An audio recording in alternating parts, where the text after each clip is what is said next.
Este tipo de programas a veces a uno, ¿sabes? Le hace pensar que uno le dedica demasiado tiempo a temas muy coyunturales y cuando hablamos de estabilidad macroeconómica y todo eso. Pero la verdad que son los temas educativos, los temas que afectan la productividad y sobre todo en el nivel de apertura y de globalización que se encuentra la República Dominicana. Son estos temas los que de verdad a mediano plazo importan. Son los que nos van a dar la capacidad de la República Dominicana poder aprovechar o no la integración con el resto del mundo. Son los que van a determinar de verdad si esa estrategia 2030 nosotros la podemos realizar o no. Son los que van a determinar cuál es el sistema productivo que nosotros podemos tener. Son los que van a determinar cuáles son las políticas públicas reales que nosotros tenemos que trabajar. Y en este segmento que hablábamos antes de salir de la pantalla, vamos a ver los resultados de un análisis que busca un poco poder contestar las preguntas que están sobre la mesa, y es cuáles son los elementos que impactan ese desempeño. Como decíamos anteriormente, claramente el insumo en una función de producción de educación, el insumo fundamental claramente es el educador, además del material, de lo que hay, pero sobre todo es la educación y el método en los niveles más bajos.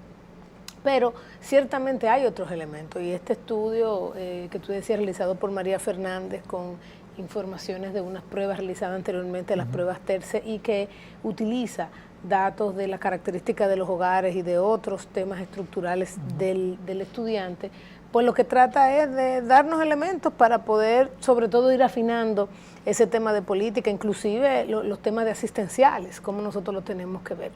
Es correcto.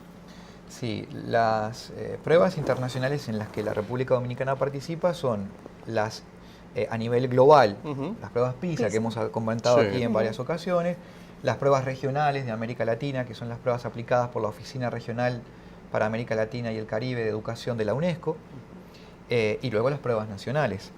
El estudio que realizó Ana María Fernández González, de reciente aparición, todavía no estaba publicado como tal, permitió por primera vez, al menos lo que a mí me respecta, encontrar evidencia del caso dominicano sobre lo que la teoría nos explica de qué importa en el proceso educativo y poder dimensionar la magnitud de esa importancia para guiar otra vez las políticas públicas, que eso se trata, cómo esta información permite corregir las acciones que se diseñan a nivel central.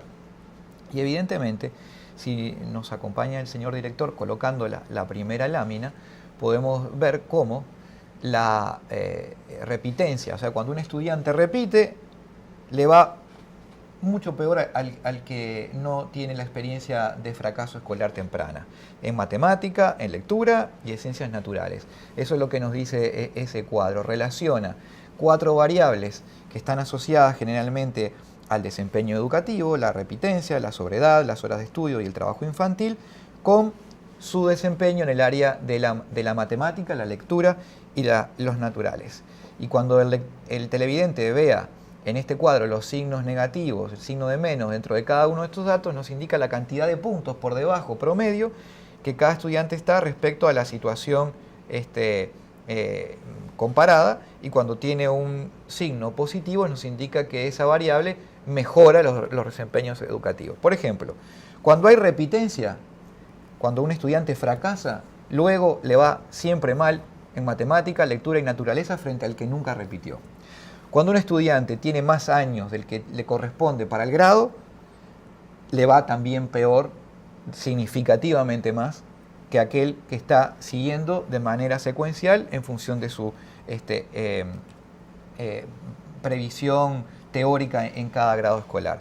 Cuando el estudiante estudia más de 2 horas al día, le va infinitamente mejor que aquel que no estudia o no dedica 2 horas al día. Es decir, el esfuerzo, el trabajo, la tarea en el hogar es insustituible. La educación es también sentarse a leer, sentarse a hacer tarea, hacer el ejercicio de aprender, implica también de dedicarle tiempo escolar, que en la jornada de tiempo extendido se está logrando, pero también tiempo extraescolar y lo demuestran los países más exitosos.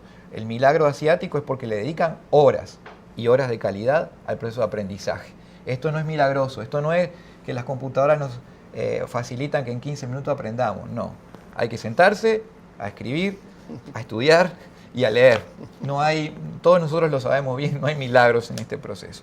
Y claramente el trabajo infantil. El trabajo infantil, cuando se da, cuando hay un niño que trabaja, hay un niño que no trabaja, la diferencia es la más significativa de todas en el proceso de aprendizaje. Por lo tanto, estrategias que erradiquen definitivamente el trabajo infantil de ahora y para siempre, y sobre todo en los grados más elementales de la educación obligatoria, debiera ser una meta nacional también. Los niños no pueden trabajar si queremos que tengan desempeño educativo medianamente dentro de los logros previstos. Estos 4 resultados, a nadie le debería sorprender.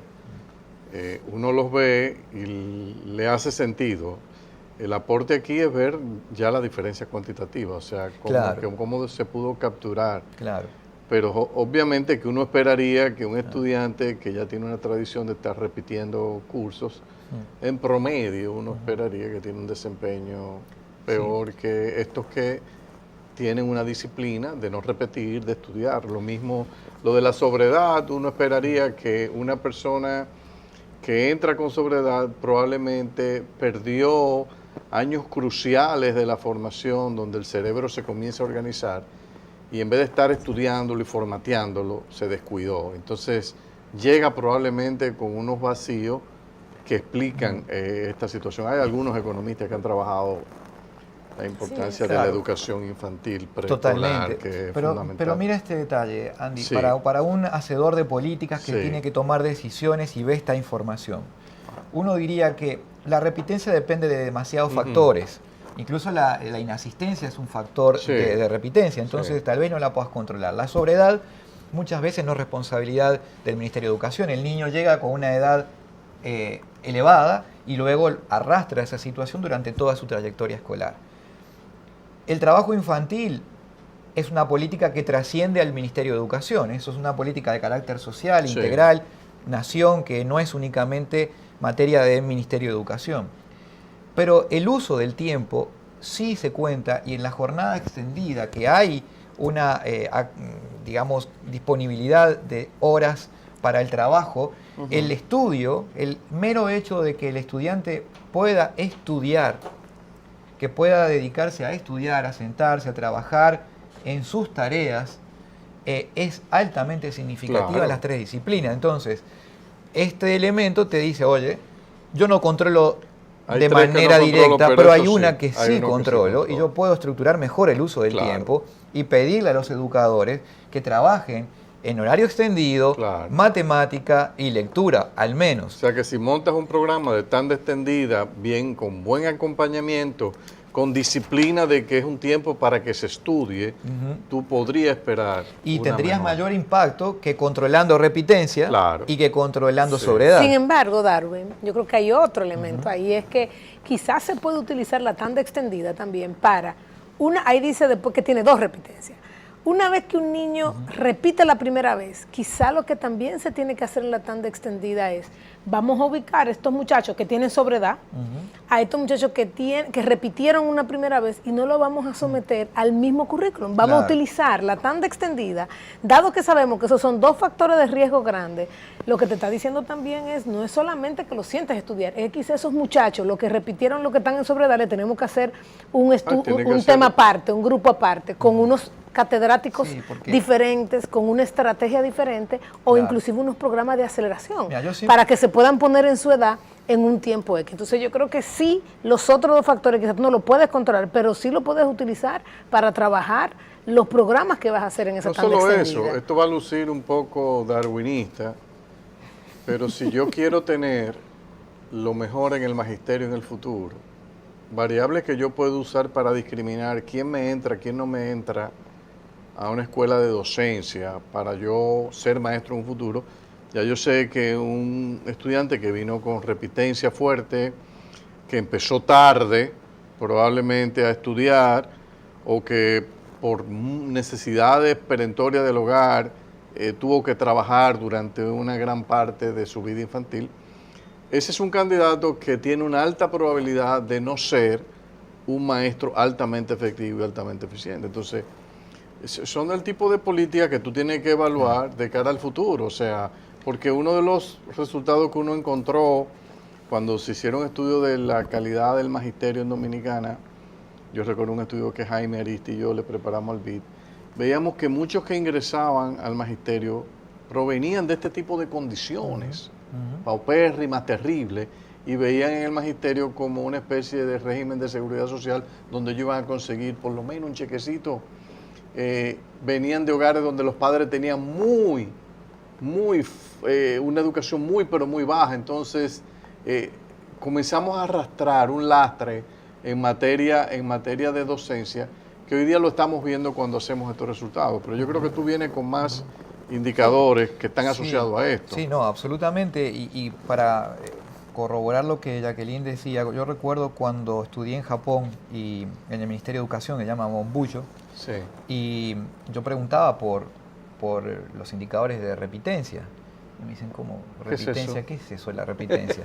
Y yo le decía, bueno, cuando un niño no alcanza, el nivel de logro del grado correspondiente y tiene que volver a repetir. Eso no es posible. Y después de mantener un silencio muy oriental, me dicen, pero si un niño no logró aprender en el calendario escolar, asistiendo a lo que está previsto, lo que debía, el que debía repetir es el docente. El docente, no el niño. Claro. Porque en sistemas como el japonés o el finlandés, el concepto de repitencia no existe. No existe.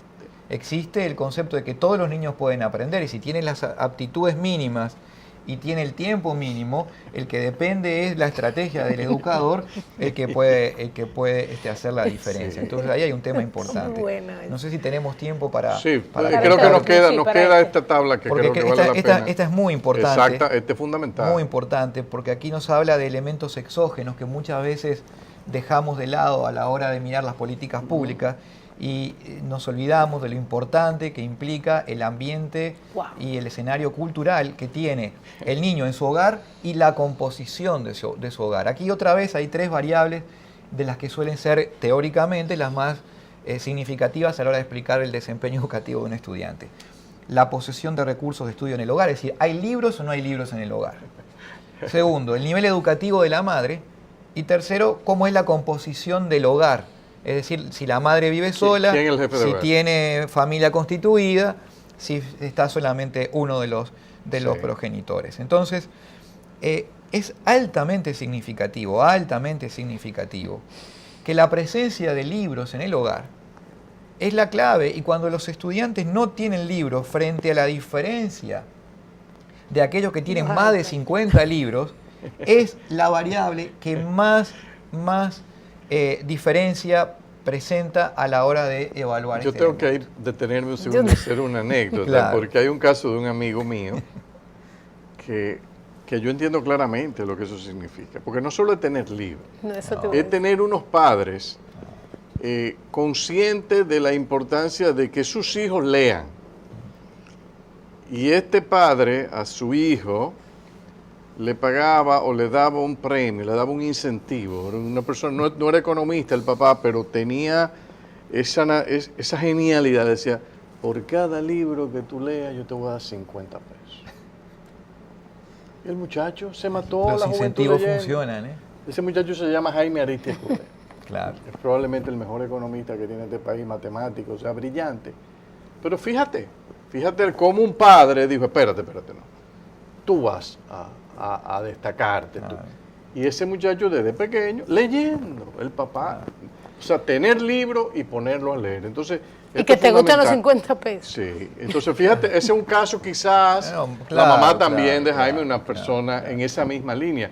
Pero aquí lo que me sorprende, fíjate que no me sorprende, pero es válido, que si vive con la madre sin el padre, versus el escenario donde es un hijo que vive con el padre y no con la madre, está reflejando que los padres somos más irresponsables que las madres en materia educativa, porque fíjate que hay una brecha positiva, que la mamá se preocupa más de la educación del hijo que si el padre. Hay algunos padres que son medio obsesivos, pero en promedio yo entiendo que eso es Pero correcto. Claro, ahora la existencia de libros en el hogar es un proxy también del clima cultural de ese hogar, de la importancia la que tiene la educación de los cultura, padres.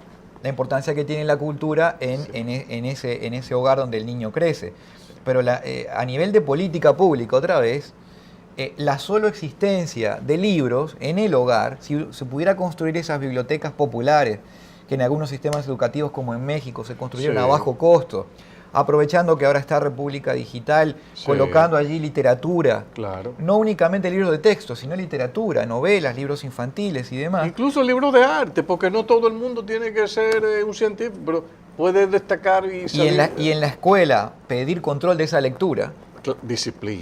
Disciplina, control de lectura, horas destinadas a esa actividad. Reporte de lo que usted lee. ¿Qué usted leyó? Prepáreme un reporte de página y media de lo que usted leyó. Vamos a ver si es verdad que usted lo leyó. Eso es parte de ese programa nacional. Pero no quiero dejar de decir muy rápidamente dos elementos fundamentales. La calidad de la educación depende también del nivel educativo de las madres. Entonces, proyectos que apoyen la tarea de las madres en el hogar y sobre todo cuando están solas, porque es muy curioso que le va mejor a los estudiantes que tienen a la madre sola versus a los que tienen al padre solo y a los que tienen a los dos padres. Exacto. Curiosamente. También eso incluye a los que tienen los dos padres. Sí, también. Entonces, sí, porque la madre se tiene que ocupar no solo de los hijos, sino del esposo. Hay un tema de resiliencia de las madres solas. Hay un tema de resiliencia de las madres solas.